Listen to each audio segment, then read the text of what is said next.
जय महाराष्ट्र मित्रांनो. 5 मिनिटांपूर्वी मुंबईच्या राजकारणात जे घडलं त्याने संपूर्ण महाराष्ट्र हादरून गेला आहे. मुंबईचा महापौर कोण होणार या प्रश्नाचं उत्तर अचानक समोर आलं आहे आणि ते नाव ऐकून देशातला सगळ्यात मोठा पक्ष असलेला भाजप सुद्धा क्षणभर गोंधळून गेला.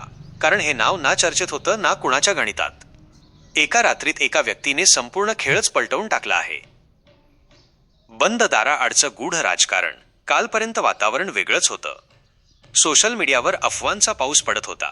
कुणी म्हणत होतं महायुती तुटणार, कुणी म्हणत होतं ठाकरे शिंदे पुन्हा एकत्र येणार. काल दिवसभर पत्रकार एका गाडीचा पाठलाग करत होते. सर्व कॅमेरे ऑन होते, पण खरी बातमी कुठल्याच कॅमेऱ्यात कैद झाली नाही.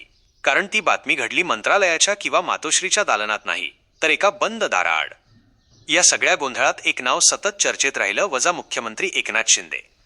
सूत्रांच्या अत्यंत विश्वासार्ह माहितीनुसार शिंदेंनी भाजपला पूर्ण कल्पना न देता असा मास्टर स्ट्रोक खेळला आहे की त्याची साधी चाहूल खुद्द देवेंद्र फडणवीस यांनाही लागली नाही. हा खेळ नेमका काय आहे आणि मुंबईचा महापौर ठरवणारी खरी चाल कुठे खेळली गेली हे समजून घेणं गरजेचं आहे. 2. दिल्लीतील ती हाय प्रोफाईल बैठक आणि तणाव. ही कहाणी सुरू होते दिल्लीतील एका हाय प्रोफाईल बैठकीपासून. एकनाथ शिंदे विशेष विमानाने दिल्लीला पोहोचले. सोबत मोजकेच विश्वासू सहकारी होते. त्यांना थेट केंद्रीय गृहमंत्री अमित शहा यांच्या निवासस्थानी बोलावण्यात आलं. बाहेर कडाकायची थंडी होती, पण आतल्या खोलीत राजकारणाचं वातावरण प्रचंड तापलेलं होतं. सूत्र सांगतात की अमित शहा यांनी थेट भूमिका स्पष्ट केली. यावेळी मुंबईत भाजपचाच महापौर हवा. पण शिंदेंनीही तिथेच शांतपणे पण ठामपणे उत्तर दिलं. स्टार शिवसैनिकांच्या बळावर मी मुख्यमंत्री झालो. जर मुंबईत शिवसेनेचा महापौर नसेल तर शिवसैनिक आणि मुंबईचे मतदार मला माफ करणार नाहीत. शिवसेनेचा पाया मुंबई आहे. यानंतर त्या खोलीत प्रचंड तणावपूर्ण शांतता पसरली. चर्चेत काही जुन्या फाईल्स आणि चौकशांचे संदर्भही निघाले. हा केवळ इशारा होता की दबाव हे शिंदेंना क्षणात स्पष्ट झालं. पण शिंदे झुकले नाहीत. कोणताही होकार नकार न देता ते बैठक सोडून बाहेर पडले. मात्र त्यांच्या मनात एकच विचार पक्का झाला होता, वजा आज माघार घेतली तर राजकीय अस्तित्व संपेल. 3. मुंबईतील मिडनाईट थरार आणि गुप्त भेट. दिल्लीहून मुंबईत परतल्यावर सुरू झाला खरा थरार. मध्यरात्री पावसाच्या सरीत कोणाच्याही लक्षात न येता मुख्यमंत्र्यांची एक गाडी निघाली. ती मातोश्रीवर गेली नाही, तर मुंबईच्या पूर्व उपनगरातील एका अत्यंत गुप्त ठिकाणी थांबली. तिथे आधीच काही गाड्या उभ्या होत्या. तिथे दोन्ही गटांना मान्य असलेले मध्यस्थ आणि ठाकरे गटातील काही अत्यंत विश्वासू चेहरे उपस्थित होते. सूत्रांच्या मते त्या बैठकीत फक्त एकच अजेंडा होता, मुंबई. बाळासाहेबांची शिवसेना, मराठी अस्मिता आणि बीएमसीची सत्ता. तिथे असे शब्द उमटले की वजा आज आपण एकत्र आलो नाही तर शिवसेना संपवून टाकली जाईल. आणि त्याच क्षणी एक नवा पर्याय आकाराला आला. भाजपला सत्तेपासून दूर ठेवणारा पण मुंबईवर भगवा राखणारा तिसरा पर्याय. 4. केडीएमसीचा ड्राय रन आणि भाजपची अडचण.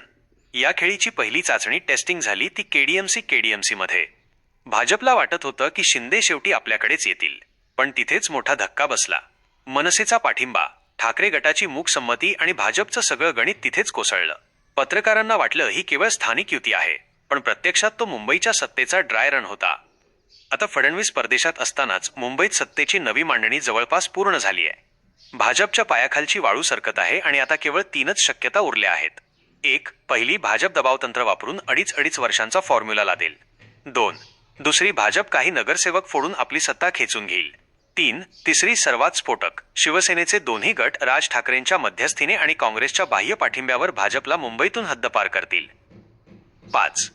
निष्कर्ष, महाराष्ट्राच्या राजकारणातील ऐतिहासिक वळण. जर ही तिसरी शक्यता प्रत्यक्षात आली तर हा महाराष्ट्राच्या राजकारणातील सर्वात ऐतिहासिक आणि मोठा क्षण ठरेल.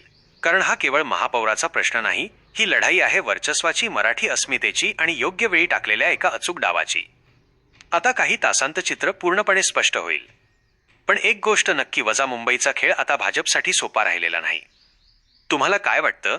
हा खरोखर शिंदेंचा मास्टर स्ट्रोक आहे की ठाकरेंची खेळी? भाजपला सत्तेबाहेर ठेवणं शक्य होईल का? तुमचं मत कमेंटमध्ये नक्की कळवा. अशाच पडद्यामागच्या आणि इनसाइड बातम्यांसाठी मराठी भूमी चॅनेलला नक्की सबस्क्राईब करा आणि बेल आयकॉन दाबा. जय हिंद, जय महाराष्ट्र.